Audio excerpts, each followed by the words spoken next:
Welcome back to the Stateless Standard, where we hold the flame of truth to the cold underbelly of power, illuminating not glory, but the calculated cruelties that bind nations in chains of fear. Today we unearth a conspiracy so audacious it reads like a thriller penned by history's most jaded scribe, Operation Gladio. A clandestine NATO-CIA network of stay-behind armies, ostensibly to thwart Soviet boots on European soil, but twisted into a machine of manufactured terror, false flags, bombings, assassinations, all to keep the masses cowed and the left in check. In today's video, we'll trace its shadowy genesis, dissect the strategy of tension that turned democracies into dictatorships in disguise, and ponder the bitter irony. Even as the Cold War thawed, Gladio's frostbite lingers in our fractured world. This isn't the stuff of fevered imagination.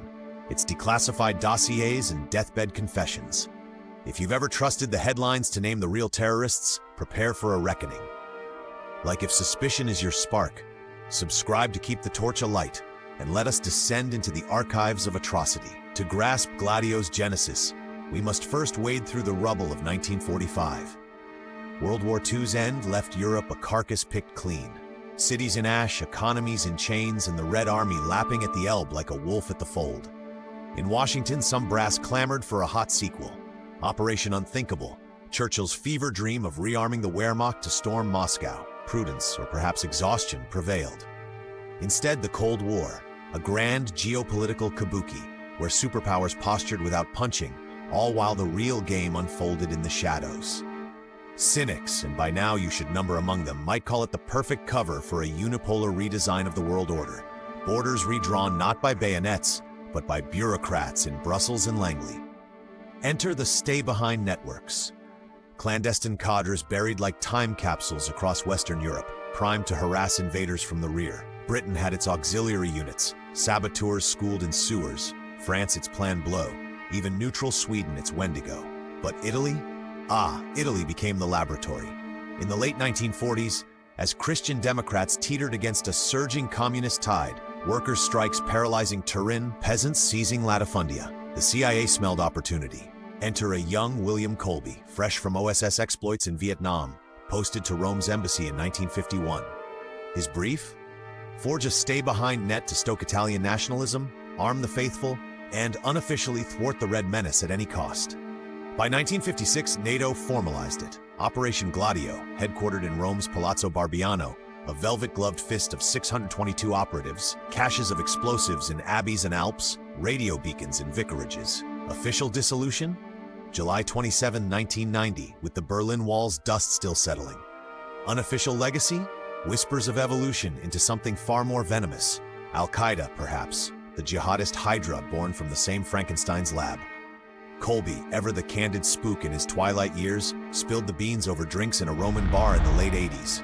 To a probing journalist, he confirmed, Gladio was CIA midwifery, a bulwark against the slide to the left. But here's the cynical pivot. What begins as defense against hypothetical hordes morphs inexorably into offense against one's own. With no Soviets storming the Brenner Pass, why maintain the arsenal? Idle hands, as they say, craft devils, or in this case, detonators. The spark ignites in the late 1950s, in the Tyrolean foothills where ethnic Germans chafed under Italian heels. Enter the BAS, Befreiungsausschuss Südtirol, the Committee for the Liberation of South Tyrol, a ragtag band of secessionists dreaming of Anschluss with Austria. From 1956 to 1961, they unleashed hell. 357 attacks, 21 corpses, electrical towers toppled like dominoes. Fire Night, June 1961, a symphony of sabotage, 37 pylons felled, blacking out half of Italy.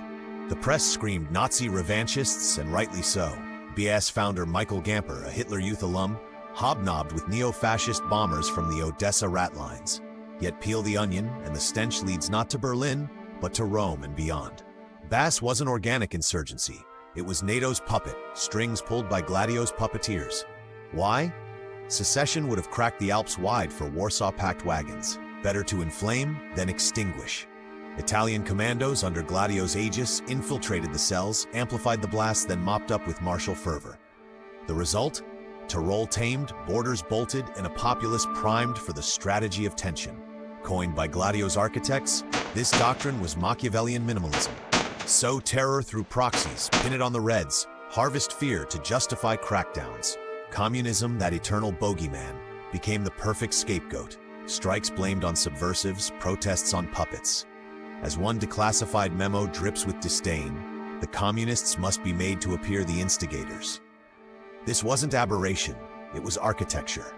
From Belgium's Flemish nationalists in the 60s, Gladio-fueled firebombs in Brussels, to Denmark's Peter Group, arming against phantom invasions. The template: manufacture mayhem, manipulate media, muzzle the masses. Cynical? Utterly. But effective, oh so effective, in an era when Europe's left clawed toward powerhouses like France's Mitterrand or Germany's Brandt.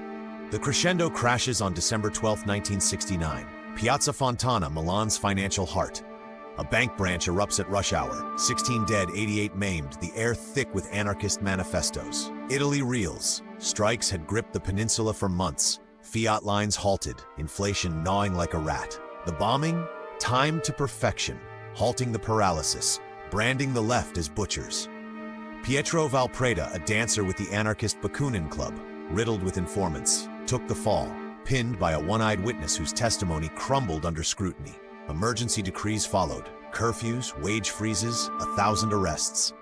The years of lead dawned, a decade of dread where every shadow hid a stragista, every explosion echoed Fontana. Truth trickled out in 1990, courtesy of a Belgian scandal spilling into Italian inks. Prime Minister Giulio Andreotti, cornered by parliamentary hounds, confessed Gladio existed. A 300-page report followed, a litany of lies. NATO arms in parish cellars, CIA cash to neo-fascist cells, bombings blueprinted in Brussels. Fontana? Not red rage, but Gladio's grenade, pinned on phantoms to preserve the establishment. The Red Brigades, those 70s bogeymen who snatched Aldo Moro in 1978, 5 bodyguards slain in a Roman fusillade, the ex-premier pleading from a people's prison before a bullet-riddled end? Not organic revolutionaries, but Gladio's golem, infiltrated and inflated to abort Moro's unholy pact with the PCI. As one brigadista later lamented, "We were pawns in a game we never understood." Belgium's Brabant killings, 28 dead in Delhi shootouts. The Netherlands' IRT affair, cops peddling heroin to fund phantoms. Even Sweden's Palme assassination in 1986, Olof, the neutralist thorn, felled by an unfound phantom. Gladio's tendrils twisted everywhere, a hydra of hollow causes. And the US? Ever the puppeteer, Colby's Rome station the nerve center, funneling funds through CFAR, Italy's military intel, to Ordine Nuovo and Avanguardia Nazionale, fascist fronts fronting the fireworks. By 1990, as Gorbachev's glasnost thawed the ice, Gladio gasped its last official breath. Andreotti's admission ignited inquiries from Lisbon to Luxembourg, 15 nations unearthing their skeletons. Yet here's the cynical coda. Exposure didn't end the opera. It merely changed the libretto. The stay-behinds dissolved, but the strategy endures. Terror as tool, fear as forge. Pete Peterson, NATO brass, shrugged it off. These networks were necessary. Necessary for what?